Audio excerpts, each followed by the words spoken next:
34절까지의 말씀입니다. 요한복음 9장 13절부터 34절까지의 말씀을 함께 보겠습니다. 함께 읽겠습니다. 저희가 전에 소경되었던 사람을 데리고 바리새인들에게 갔더라. 예수께서 진흙을 이겨 눈을 뜨게 하신 날은 안식일이라.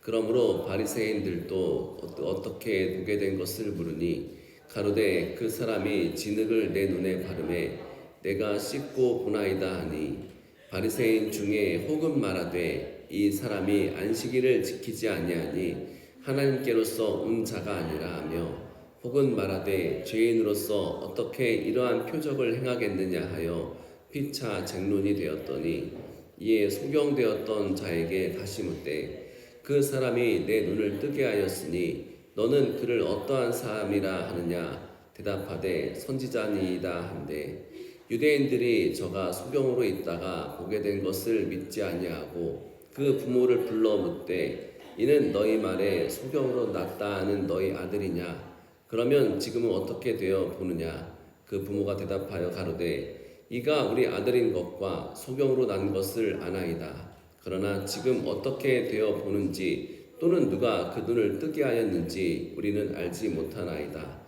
저에게 물어보시오. 저가 장성하였으니 자기 일을 말하리이다. 그 부모가 이렇게 말한 것은 이미 유대인들이 누구든지 예수를 그리스도로 시인하는 자는 출교하기로 결의하였으므로 저희를 무서워함이로라. 이러므로 그 부모가 말하기를 저가 장성하였으니 저에게 물어보시오 하였더라. 이에 저희가 소경되었던 사람을 두 번째 불러 이르되 너는 영광을 하나님께 돌리라. 우리는 저 사람이 죄인인 줄 아노라. 대답하되 그가 죄인인지 내가 알지 못하나 한 가지 아는 것은 내가 소경으로 있다가 지금 보는 그것이니이다. 저희가 가로되 그 사람이 내게 무엇을 하였느냐? 어떻게 내 눈을 뜨게 하였느냐? 대답하되 내가 이미 일렀어도 듣지 아니하고 어찌하여 다시 듣고자 하나이까? 당신들도 그 제자가 되려 하나이까? 저희가 욕하여 가로되 너는 그의 제자나 우리는 모세의 제자라. 하나님이 모세에게는 말씀하신 줄을 우리가 알거니와 이 사람은 어디서 왔는지 알지 못하노라. 그 사람이 대답하여 가로되 이상하다. 이 사람이 내 눈을 뜨게 하였으되 당신들이 그가 어디서 왔는지 알지 못하는도다. 하나님이 죄인을 듣지 아니하시고 경건하여 그의 뜻대로 행하는 자는 들으시는 줄을 우리가 아나이다. 창세 이후로 소경으로 난 자의 눈을 뜨게 하였다 함을 듣지 못하였으니 이 사람이 하나님께로부터 오지 아니하였으면 아무 일도 할 수 없으리이다. 저희가 대답하여 가로되 내가 온전히 죄 가운데서 나서 우리를 가르치느냐 하고 이에 쫓아내어 보내니라. 아멘. 함께 기도하겠습니다. 주님 감사합니다. 우리 가운데 놀랍도록 일하시는 하나님의 영광을 찬양합니다. 하나님, 우리의 눈을 뜨게 하셨고 우리를 실로암 목가로 가게 하셔서 다시 한번 영혼의 눈을 뜨게 하신 주님, 다시 한번 우리가 주님 앞에 큰 눈을 뜨고 주님을 바라보기를 원합니다.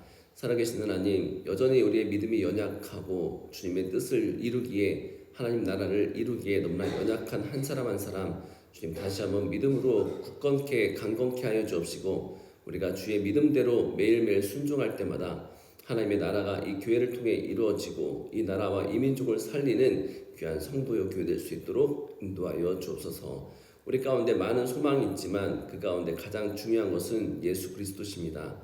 우리가 그 예수 그리스도를 믿고 의지하여 매일매일 믿는 믿음 가운데에 생명을 얻는 귀한 은혜를 누리게 하여 주옵소서. 감사드리며 예수님의 이름으로 기도하였습니다. 오늘은 들리면 전진합니다라는 제목을 가지고 함께 하나님의 말씀을 나누고자 합니다. 이제 우리가 어르신들을 모시고 신의 악단이라는 그 영화를 이제 보러 갔었습니다. 내용이 어떤 내용이냐면 북한 당국이 외국으로부터 원조를 몇 조 받기 위해서 찬양단을 만들어 가지고 부흥회를 하면 그 돈을 준다고 해서 그 과정 가운데 찬양단을 모으고 연습을 시키고 또 부흥회를 해야 되니까 같이 성경도 읽고 뭐 그렇게 하면서 이제 그 찬양단이 점점 예수님을 믿게 되는 그런 과정을 담은 영화입니다. 근데 제가 이렇게 보면서 무슨 장면이 인상 깊었냐면, 찬양단이 이제 동그랗게 같이 모여서 찬양도 하고 연습도 하고 또 이렇게 말씀도 읽는데 계속해서 서로를 감시하고 있다는 겁니다. 혹시라도 이 사람들이 가짜로 불러야 되고 가짜로 기도해야 되고 가짜로 말씀을 읽어야 되는데 진짜 예수님 믿게 되면 어떻게 될까? 진짜 예수님께 이렇게 감동되면 어떻게 될까? 그러니까 계속해서 서로를 감시하고 또 예수 믿는 거 아닌가? 예수기에 빠진 게 아닌가? 막 서로 감시하는 눈길이 계속해서 있더라는 것입니다. 그러니까는 이 북한이라는 나라 자체가 그런 나라라는 것입니다. 계속해서 자유 가운데 있는 것이 아니라 서로 계속 감시하는 나라, 서로 자유를 갈망하는 모습들, 자기들의 뜻에 따르지 않으면 계속해서 감시하는 사회가 바로 이 북한의 사회인데, 바로 지금 누가 그런 짓을 똑같이 하냐면 소경의 이웃들이 똑같은 짓을 한다는 것입니다. 날 때부터 앞을 보지 못하는 장애를 갖고 태어난 사람이 앞을 보게 되는 기적을 경험했는데 누구에게 이 사람을 데려갔냐면 당시 율법 자경단과 같은 사람들인 바리새인들에게 가서 이 사람이 눈을 뜨게 된 것이 왜 떴는지 어떻게 뜨게 됐는지 그것을 사실 명명 밝히겠다라는 겁니다. 그냥 같이 기뻐하고 즐거워하고 축제를 벌이고 잔치를 벌이면 될 일인데 굳이 그것을 하나하나 따져가지고 문제점을 발견하겠다라는 거, 이 사람들의 마음 가운데 북한 사회와 같이 이렇게 감시하는 문화가 지금 이 가운데 있다는 겁니다. 그러니까 이 사람들의 마음은 사실 믿음 가운데 있는 게 아니라 무슨 상황, 종교적인 상황 가운데 있다는 겁니다. 그러니까 계속해서 제가 계속 이 상소교회를 통해서 무슨 말씀을 드리냐면은 우리가 믿음으로 신앙생활해야 됩니다. 종교로 믿어서는 안 됩니다라는 말씀을 계속 드리는 이유가, 종교적으로 믿게 되면 계속 내가 아니라 다른 사람을 감시하고 비방하는 상황 가운데 내몰리게 된다는 겁니다. 하지만 우리가 믿음으로 예수님 믿게 되면 항상 어디에서 답을 찾냐면 주님으로부터 답을 찾고, 문제를 누구로부터 찾게 되냐면 나로부터 찾게 된다는 겁니다. 내가 문제였구나. 내가 악하구나. 내가 다른 누구보다도 악한 사람이구나. 이런 마음 가운데 있다는 겁니다. 근데 소경의 이웃들이 어떠한 생활을 하냐면 종교적인 믿음을 갖고 있으니까 이 문제에 대해서 기뻐하는 것이 아니라 함께 즐거워하는 것이 아니라 이것을 다시 명명백백히 밝히기 위해서 바리새인들에게 데려갔다라는 것입니다. 그들 마음 가운데 뭐가 있냐면 또 남이 잘 되는 꼴을 못 보는 악함이 있다는 겁니다. 남의 자녀가 잘 되면 함께 축하해주고 박수주면 되는데 자꾸 비교합니다. 아이고 저렇게 잘 되는 자녀 있는데 내 새끼는 어떻게 되나, 내 자녀는 어떻게 되나, 남의 자녀는 결혼해서 잘 사는 것 같은데 내 자녀는 어떻게 되나, 이런 비교의식 속에 항상 우리 마음 가운데 뿌리 박혀 있다는 겁니다. 그러니까 이 비교의식이 누구부터 있냐면 아담으로부터 시작되었습니다. 아담은 다 가진 사람입니다. 뭐 우리가 지금 말하면 에덴 동산이라는 부동산을 갖고 있는 사람입니다. 거기에는 모든 실과도 먹을 수 있는 사람이었습니다. 모든 짐승들이 아담의 말에 굴복하고 순종했습니다. 그 정도 가진 것이면 세상의 왕이었습니다. 근데 이 아담이 누구랑 비교하냐면 하나님과 자신을 비교합니다. 하나님은 선과 악을 결정하는 자리에 있네? 나는 그렇지 못하네? 내가 저것을 가져야 되겠다고 생각하니까 선과 악을 알게 하는 나무를 먹다가 자기도 망치게 되고 자기의 가족도 파멸을 불러왔다는 것입니다. 그러니까 이 세상 가운데의 이 비교의식, 비교 경쟁은 계속해서 우리 가운데에 악한 모습으로 자리 잡수고 있습니다.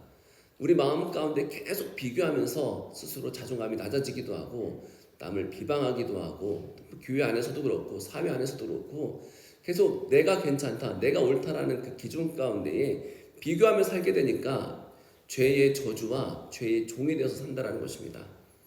주님께서 이 땅 가운데 오셔서 가장 먼저 우리 마음 가운데 벗겨주신 것이 무엇이냐면, 우리를 자유케 하신 것이 무엇이냐면 바로 이 비교의식입니다. 너희들은 남과 비교할 만한 존재가 아니라는 것입니다. 너희들은 내가 핏값 주고 산 존재라는 것입니다. 귀한 존재라는 것입니다. 제가 어렸을 때 왕왕왕왕 나는 왕자다, 하나님 나라에 나는 왕자다, 이런 노래를 부를 때에 너무 웃겼습니다. 왜냐하면 저의 인생이 그렇게 좋은 인생이 아니었습니다. 부유한 인생이 아니었는데 자꾸 교사 선생님들이 나보고 왕자라고 하고 여자애들은 공주라고 하니까 우리 인생이 그렇게 풀리는 것 같지도 않은데 자꾸 왕자 공주라고 하니까 이해가 되지 않았다는 겁니다. 근데 우리가 복음 안에 들어오고서 예수님 만나게 되니까 나는 귀한 존재였구나, 주의 핏값으로 산 존재였구나, 하나님이 나의 아버지였구나, 이것을 깨닫게 되니까 어떤 일이 벌어지냐면 남과 비교하는 생각에서 벗어나서 이제 나의 정체성이 나는 하나님의 자녀, 나는 핏값 주고 산 귀한 자녀, 나는 하나님의 귀한 아들, 딸, 이런 마음이 있게 되니까 비교하는 것이 아니라 점점점 세상에 대해서 담대하게 된다는 것입니다. 주님께서 오셔서 그런 담대함을 주셨다는 것입니다. 근데 소경의 이웃들은 그런 것이 아니었습니다. 감히 니까짓 게 이런 마음이 들었습니다. 어떻게 네가 예수님의 눈에 띌 수가 있어? 어떻게 너에게 그런 좋은 일이 있을 수 있어? 어떻게 너에게 그런 기적 같은 일이 있을 수 있어? 갑자기 두각을 드러낸 이 소경된 남자를 보니까 괜히 괜시리 배알이 꼴렸으니까 당시 종교 자경단인 이 바리새인들에게 끌고 갔다라는 것입니다.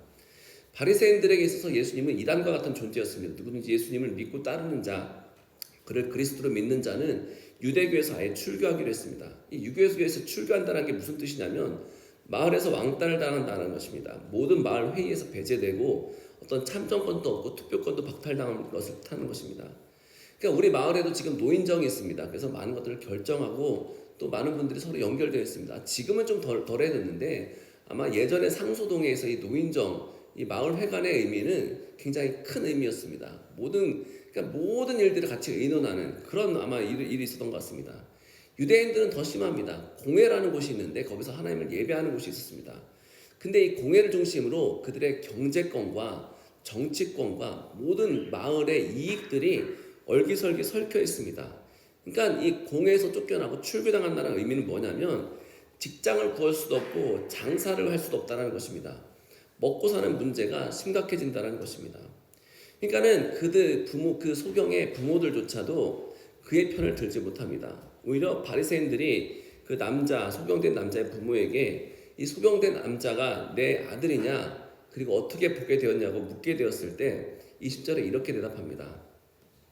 그 부모가 대답하여 가로되 이가 우리의 아들인 것과 소경으로 난 것을 아나이다. 그러나 지금 어떻게 되어 보는지 또는 누가 그 눈을 뜨게 하였는지 우리는 알지 못하나이다. 저에게 물어보시오. 저가 장상하였으니 자기의 일을 말하리이다. 여러분, 자기 아들이 장애를 갖고 태어났습니다. 태어날 때부터 앞을 보지 못하는 장애 가운데 있었습니다. 그런데 어떤 큰 정말 대단한 의사가 와가지고 이 사람을 낫게 했습니다. 그럼 부모의 마음은 어떻습니까? 기뻐하고 감사하고 자랑하고 이 사람이 우리 아들을 낳게 했습니다. 이 사람이 날 때부터 장애를 가진 우리 아들을 보게 했습니다라고 자랑해야 되는 게 옳지 않지 않습니까? 근데 유대교에 출교를 당할까봐 두려움 가운데 있으니까 그러니까 두려움의 영에 사로잡혀 있으니까 자기의 아들의 기쁨조차도 표현하지 못한다는 것입니다. 근데 더 불쌍한 인생은 소경의 인생입니다. 소경의 인생이 어떠한 인생이냐면 저는 이 성경 말씀을 읽으면서 이 소경이 거지로 살았다는 거, 구걸하며 살았다는 것을 보고 부모가 없는 줄 알았습니다. 왜냐하면 부모가 있으면은 먹을 것을 당연히 구해줬겠죠. 먹을 것을 케어해줬겠죠. 아이를 돌봐줬겠죠. 근데 뭐라고 성경에서 말씀하냐면 이 아이가 장성할 때까지 구걸하며 살았다는 겁니다. 그러니까 앞을 보지 못하는 아이가 부모에게 버림을 받아가지고 어렸을 때부터 구걸하면서 장성할 때까지 살았다는 겁니다. 그러니까 이 아이의 인생이 앞을 보지 못하는 인생뿐만 아니라 어떠한 인생이냐면 세상에게 버림받고 부모에게도 버림받은 그런 인생을 살았다는 것입니다. 그러니까 그 마음이 얼마나 아팠겠고 자존감이 얼마나 낮았겠습니까? 심지어 지금 그 부모가 자기 아들의 낳은 것들을 보고 기뻐하는 것이 아니라 우리는 그 아들의 이 눈이 낳은 것에 대해 책임이 없습니다. 우리는 아무 상관없습니다. 그냥 그에게 가서 보십시오. 그가 다 큰 성인 아닙니까? 그가 그의 책임을 지겠지요. 이런 말을 하고 있다는 겁니다. 그러니까 이게 제가 이 소경을 보면 볼수록 어떠한 마음이 드냐면 진짜 불쌍한 인생이었구나. 어떻게 이렇게 부모한테도 버림받고 어렸을 때 구걸하며 살고 눈도 보이는 것도 아니고 눈도 보이지 않는 인생이고 참 그런 불쌍한 인생 가운데 누가 찾아오시냐면 예수님이 찾아오시니까 어떻게 보면 가장 자존감이 낮아지고 진짜 나는 쓰레기구나. 나는 벌레 같은 인생이구나. 나는 정말 쓰잘데기 없는 인생이구나. 나는 저 세상에 존재할 필요가 없는 인생이구나. 이런 마음을 가졌던 그가 뭐라고 얘기했냐면 지난주에 배웠던 대로 에고에임이 나는 이제 존귀한 자입니다. 나는 이제 구원받은 자입니다. 나는 눈을 뜬 자입니다. 신뢰함으로 보냄을 받은 자입니다. 그런 인생으로 바뀜을 받게 되었다는 것입니다. 여러분 이 땅 가운데 예수님께서 왜 사랑을 가지고 오신 줄 아십니까? 우리 가운데 만약에 사랑을 갖고 오지 아니하시고 명령만 하시면 우리 마음 가운데 어떠한 일들이 벌어지면 자존감이 회복되지 않습니다. 우리 마음에 받은 상처가 아물지 않습니다. 우리가 흘리는 눈물이 절대 닦이지 않습니다. 여러분 마음의 상처와 흘리는 눈물과 외로움은 딱 하나로 치유될 수 있습니다. 그것은 사랑입니다. 누가 나를 많이 사랑해줘야 사랑을 베풀어줘야 내 마음에 있는 상처가 치유됩니다. 내가 흘리는 눈물이 닦여집니다. 내 마음 가운데 있는 분노들이 점점 사라집니다. 답은 딱 하나입니다. 사랑입니다. 예수님께서 그래서 이 땅 가운데 오셔서 우리에게 사랑을 그렇게 베풀어 주신 것입니다. 이 땅 가운데 명령으로 혹은 군사로 천군의 모든 군사와 모든 병사들을 다 동원해서 이 땅을 점령하신 것이 아니라 이 땅 가운데 사랑으로 오셔서 우리를 섬기신 이유는 딱 한 가지입니다. 사랑이 있어야, 사랑을 베푸셔야 우리가 나올 수 있기 때문에, 주님의 사랑이 우리 가운데 흘러 들어와야, 그래야 우리가 이 치유된 이 억하심정 같은 마음, 자존감이 떨어진 마음, 아픈 마음, 나는 쓸모없다고 생각하는 이 마음들이 고침을 받을 수 있기 때문에 그렇습니다. 그렇게 주님 안에서 사랑을 받으니까, 발견되어지니까 그가 뭐라고 고백합니까? 나는, 자꾸 뭐라고 고백하냐면, 그 사람들이 계속해서 바리새인들이 너 누가 고쳤어? 왜 그렇게 고친 바야? 이렇게 하고 계속 위협하고 회유하는 가운데서 뭐라고 고백하냐면, 나를 고치신 분은 예수님입니다. 나를 눈을 뜨게 하신 분은 예수님입니다. 분명하게 정확하게 대답하면서 어떠한 인생, 증인의 인생을 산다는 것입니다. 예수님께서 우리에게 구원받은 우리에게 뭐라고 말씀하십니까? 오직 성령이 너희에게 임하시면 너희가 권능을 받고 예루살렘과 온 유대와 사마리아와 땅끝까지 이르러 내 증인이 되리라 하시니라. 이렇게 명령하셨다는 겁니다. 예수님께서 뭐라고 말씀하시냐면, 너희들이 성령을 받으면, 나를 믿으면, 그리고 주의 구원을 받으면 이제 내가 말하지 않아도 나의 증인이 되겠다는 겁니다. 그러니까 우리가 주님 가운데 예수님을 믿고 구원 얻으니까 우리 입술 가운데 무슨 고백이 나옵니까? 내가 이렇게 평화를 얻게 된 것은 내가 주님이 나를 고치셨기 때문에 그렇습니다. 내가 외롭지 않게 된 것은, 내가 더 이상 두렵지 않게 된 것은 예수님이 나를 구원하셨기 때문입니다. 자꾸 누구 얘기를 합니까? 예수님에 대한 이야기를 하겠다는 것입니다. 예수님의 증인이 되고 있습니다. 예수님이 하신 일들을 세상에 나타내고 있다는 겁니다. 예수님 그렇게 말씀하신 것입니다. 오직 성령이 너희에게 임하시면, 너희가 구원을 받으면 너희가 권능을 받고 모든 나라와 모든 민족과 모든 족속 끝까지 가서 이제 나의 증인, 예수님의 증인이 되겠다는 것입니다. 그러니까 이 놀라운 일들을 누가 행하냐면 바로 이 소경이 하고 있다는 것입니다. 나를 고치신 분, 내 눈을 뜨게 하신 분은 바로 나의 예수님입니다. 이것이 바로 그의 정체성이 되었습니다. 이제 나는 누구의, 예수님의 제자가 됐다는 것입니다. 예수님의 증인으로서 살게 된다는 것입니다. 그러니까 자기의 밥줄을 쥐고 있는 바리새인들 앞에서 당당하게 예수님 나를 고치셨다는 것입니다. 그런데 소경의 부모들에게 원하는 답을 묻지 못한 이 바리새인들이 소경을 불러서 계속 괴롭힙니다. 24절입니다. 이에 저희가 소경되었던 사람을 두 번째 불러 이르되 너는 영광을 하나님께 돌리라. 우리는 저 사람이 죄인인 줄 아노라. 무슨 말이냐면, 소경 네가 이렇게 고침받은 거, 네가 낫게 된 것은 그 예수 때문에 그런 것이 아니라 하나님 때문이라는 것입니다. 예수는 그 기적과 아무 상관이 없다는 것입니다. 그러니까 너는 가가지고 자꾸 예수가 고쳤다고 하지 말고 하나님이 내 눈을 뜨게 했다라고 그렇게 말하는 것입니다.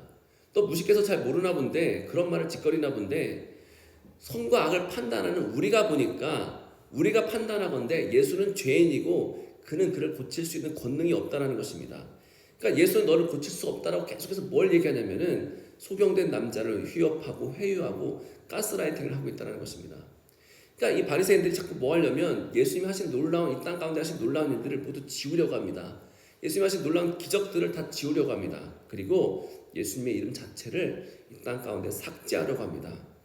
그때 예수님의 증인으로서 자기의 정체성을 발견한 소경된 남자가 이렇게 이야기합니다. 25절입니다. 대답하되 그가 죄인인지 내가 알지 못하나 한 가지 아는 것은 내가 소경으로 있다가 지금 보는 그것입니다. 그가 죄인인지 아닌지 내가 판단할 문제가 아닙니다. 중요한 것은 지금 내가 눈을 뜨고 있다는 것입니다. 세상에 어떠한 죄인이 이런 기적을 행할 수 있습니까? 어떠한 죄인이 이런 기적을 일으킬 수 있겠습니까? 라고 묻고 있다는 것입니다. 그런데 여전히 바리새인들이 그 증인된 복음의 말씀들을 들으면서도 깨닫지 못하니까 26절에 이렇게 자꾸 몰아갑니다. 저희가 가로되 그 사람이 내게 무엇을 하였느냐? 어떻게 내 눈을 뜨게 하였느냐? 그 예수라는 사람이 한 게 없지 않느냐? 너 자꾸 왜 그렇게 하니? 왜 자꾸 그런 식으로 말하니? 자꾸 이 소경된 남자를 가스라이팅하고 위협하고 그리고 회유하려고 하는데, 이 소경된 남자가 그 많은 사람들, 어떻게 보면은 지금은 대법정, 그러니까 심판대 앞에 서가지고 그들과 싸우면서 논쟁하면서 27절에 뭐라고 얘기했냐면 대답하되 내가 이미 일렀어도 듣지 아니하고 어찌하여 다시 듣고자 하나이까 당신들도 그 제자가 되려 하나이까. 지금 이 소경이 답답해서 하는 얘기입니다. 아니 내가 도대체 몇 번을 얘기해야 됩니까? 예수님 고쳤다고 몇 번을 얘기했는데 왜 도대체 듣지를 못하십니까? 들리지 않습니까? 귀마가 먹었습니까? 또 말해줘야 됩니까? 뭐 계속해서 이렇게 말하는 것입니다. 그러니까 제가 이거 보면서 너무 멋있었습니다. 야, 당대 최고의 권력을 가진 바리새인들을 그 앞에서 무섭고 두려워서 떨 텐데 진리 대신 예수님이 하신 일들을 모든 사람들이 다 증언하지 못하고 벌벌 떠고 있는 그 상황 가운데 날 때부터 보지 못하고 살기 위해서 거지로 살고 있던 구걸했던 이 남자가 예수님 만나고 나니까 당당하게 그들과 맞짱을 뜨게 된다는 것입니다. 그러니까 참 예수님께서 하신 놀라운 일들이 우리 가운데도 동일하게 일어난다는 것입니다. 우리가 정말 예수님을 믿게 되면은 예수님 말씀이 들리게 되면 우리가 세상 가운데 그 어떠한 진리 가운데 세상에 어떠한 것들을 회유한다 할지라도 어떠한 이단이 우리에게 온다 할지라도 절대 회유되지 않는다는 것입니다. 그러니까 자꾸 우리가 이단에 대해서 공부하는 것도 중요하고 조심하는 것도 중요하지만 가장 중요한 게 무엇이냐면 누구의 말을 예수님의 말을 듣는 것이 중요합니다. 누구의 말을 듣는 것이 중요합니까? 양된 우리가 우리의 목자 대신 예수 그리스도의 말을 듣는 것이 중요하다는 것입니다.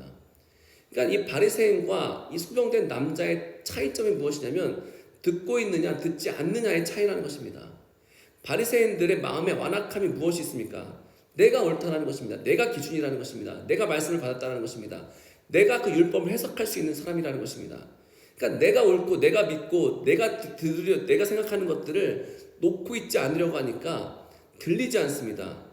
하나님의 아들이신 예수님이 오셔가지고 복음을 전하고 그를 통해서 예수님을 통해서 기적을 일으킨 정말 창세 이후로 이런 기적이 나타나지 않았던 그 기적을 눈으로 봄에도 불구하고 그 복음을 경험했음에도 불구하고 절대 듣지 않으려는 마음 가운데 완악한 마음 가운데 있다라는 것입니다. 그래서 그들의 믿음이 성장하지 않는 것입니다. 내가 너무 강합니다. 나의 존재가 너무 강합니다. 내가 너무 딱딱합니다. 그러니까 주님의 말씀이 그 안에 들어가지 못한다는 것입니다. 믿음으로 시작했다가 종교로 전락하고 만다라는 것입니다. 하지만 소경은 예수님의 여러 가지 말을 듣는 것도 아닙니다. 단 한마디를 듣습니다. 그런데 그 말씀이 나에게 진리로 다가옵니다. 예수님 말씀하십니다. 실로암 목가에 가서 내 눈을 씻어라. 이 말이 나에게 진리로 다가오고 답으로 다가오고 이 말씀이 나에게 생명으로 다가오니까 가장 중요한 것은 유대인들의 율법을 어기는 것이 중요한 것이 아니라 실로암 목가가 먼 것이 중요한 것이 아니라 진리 대신 예수님 말을 따르는 것이 중요합니다. 그 실로암 목가로 가서 무엇을 합니까? 말씀대로 눈을 씻었더니 보게 됐다는 것입니다. 그러니까 주님의 말씀이 들리고 그 말씀이 우리 가운데 생명으로 다가와서 순종하게 되면 그 일이 우리를 통해서 하나님의 놀라운 일들로 일어난다는 것입니다.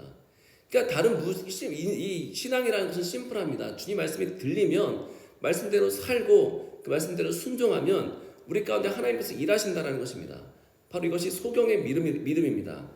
우리가 가져야 될 믿음도 바로 이것입니다. 주의 말씀이 들려야 됩니다. 주의 말씀을 보면서 하나님 말씀 한 절 한 절이 진리 가운데 들려야 된다는 것입니다.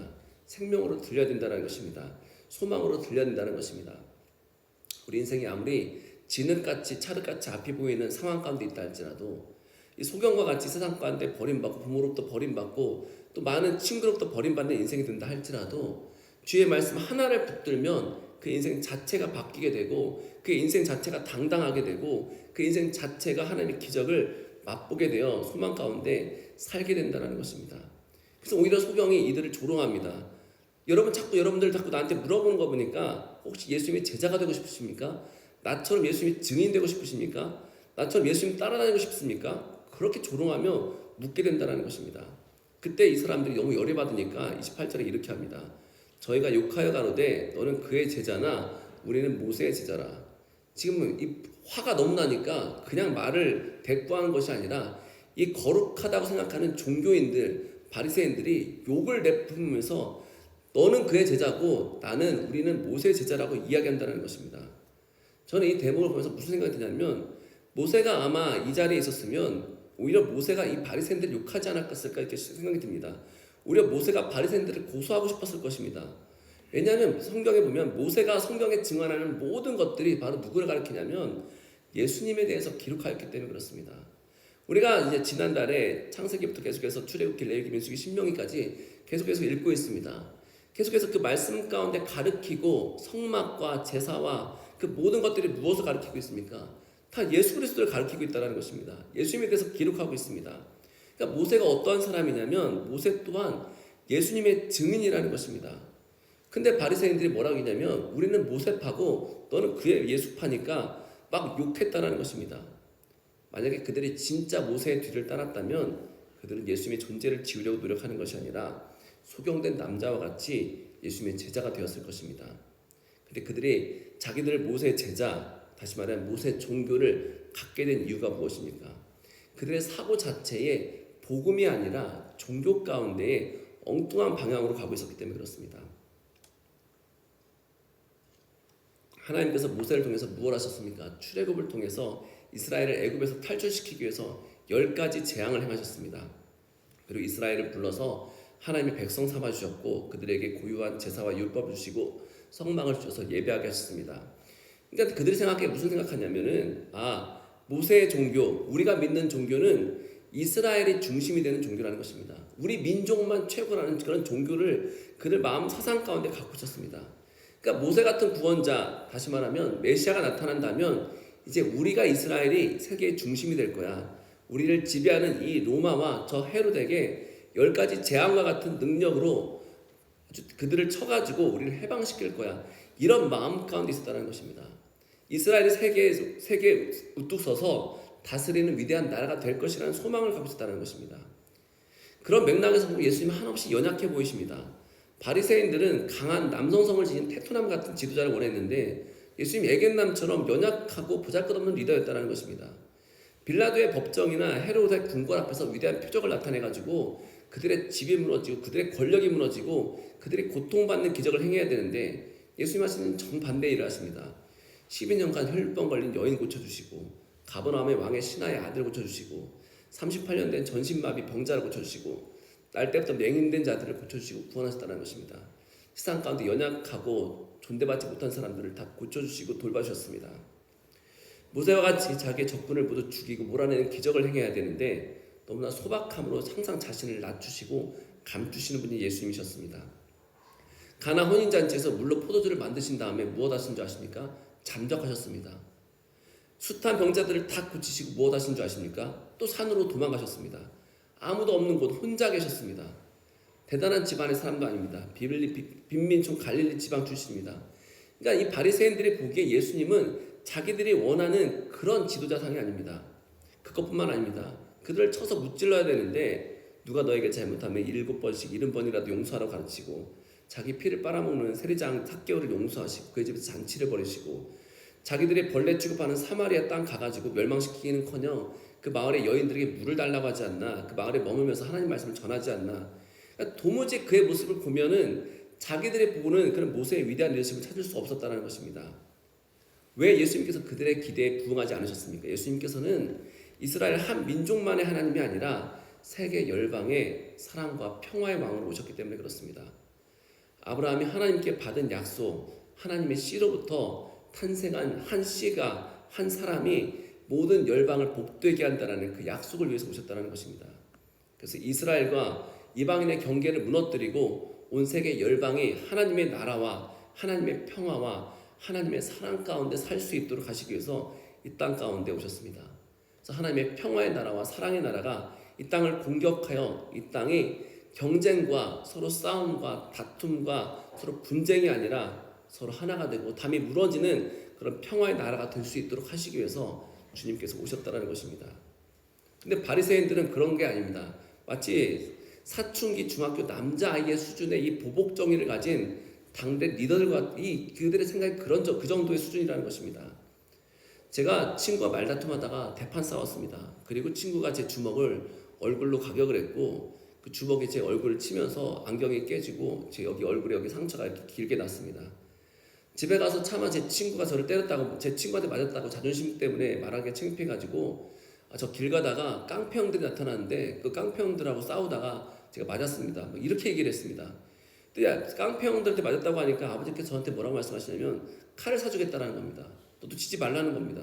저희 아버지 목사입니다. 근데 놀랍게도 그 말이 저에게 위안이 되었습니다. 아, 그래도 아버지가 나보고 서로 사랑하라는 얘기 안 하는구나. 용서하라는 얘기 안 하는구나. 만약 저에게 너는 목사의 아들이고 하나님의 자녀니까 내가 그들을 사랑하고 용서해야 된다. 오히려 내가 그들의 죄를 지고 가야 된다. 내가 맞은 것은 이 땅의 평화를 위함이다라고 말씀하셨으면 아마 저는 자리를 박차고 나왔을 것입니다. 그러니까 바리새인들의 수준이 딱 이 정도입니다. 그냥 이 보복해야 됩니다. 나에게 맞았으면 너도 죽어야 한다는 것입니다. 내가 한 대 맞았으면 너도 두 대 맞아야 한다는 것입니다. 그러니까 그들 마음 가운데 우리 민족에 대한 자긍심과 그리고 딱 보복하려고 하는 우리 민족을 괴롭힌 너희들을 보복하고자 하는 그런 마음 가운데 있다는 것입니다. 그러니까 예수님의 고난을 예언한 이사야서 53장의 이 말씀이 그들에게 도무지 귀에 들어오지 않습니다. 온 세상을 위해, 온 세상의 죄를 위해 자신을 죽음으로 몰아넣는 사람들, 자신을 조롱하는 사람들, 자기에게 없는 죄를 덮어 씌우는 사람들을 용서하시는 예수님, 그들을 위해 기도하시고 그들을 위해서 죽어야 되는 예수님의 사명을 그들이 절대 이해할 수 없다는 것입니다. 그러니까 예수님을 그들이 보면서 무슨 생각이 드냐면 나의 구주, 나의 하나님으로 받아들일 수 없는 이유가 자기들이 만든 리더상, 자기들이 만든 메시아상 가운데 사로잡혀서 예수님을 예수님으로 보지 못하고 예수님을 하나님의 아들로 보지 못한다는 것입니다. 하지만 하나님 말씀을 듣는 자, 말씀이 들리는 자는 하나님 말씀을 보고 이해하고 깨닫게 됩니다. 예수님의 복음의 눈으로 모든 것들을 보고 해석하게 됩니다. 이렇게 얘기합니다. 30절부터 33절입니다. 그 사람이 대답하여 가로되 이상하다. 이 사람이 내 눈을 뜨게 하였으되 당신들이 그가 어디서 왔는지 알지 못한다.